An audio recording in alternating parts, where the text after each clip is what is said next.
ஓ, கதை அப்படி போதானுங்கிற மாதிரி மும்பை இந்தியன்ஸ் கேம்ப்ல மிகப்பெரிய சண்டையே நடந்துட்டு இருக்குன்னு சொல்லணும். அதாவது ஹர்திக் பாண்டியாவை அடிச்சு பிடிச்சி வாங்கும்போதே தெரியும் ஏதோ ஒரு உள்நோக்கம் இருக்கு அப்படிங்கிற விஷயம். நீங்க நல்லா யோசிச்சு பாருங்க.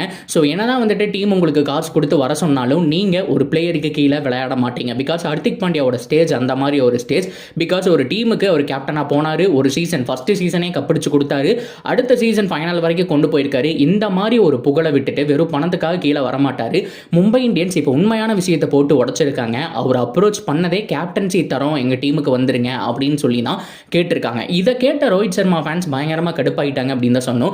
ஏன்டா 10 வருஷம் 0 டிராஃபியில் இருந்தவங்க டீமை ரோஹித் சர்மா உள்ள வந்து 2013 23 வரைக்கும் 5 IPL, ஒரு சாம்பியன் லீக் அப்படின்னு சொல்லிட்டு 6 டைட்டில் அடிச்சு கொடுத்தா நீங்க மறுபடியும் அவனை வாண்டடா கூப்பிட்டு கொடுக்குறீங்களாங்கிற மாதிரி காண்டாயிட்டாங்க.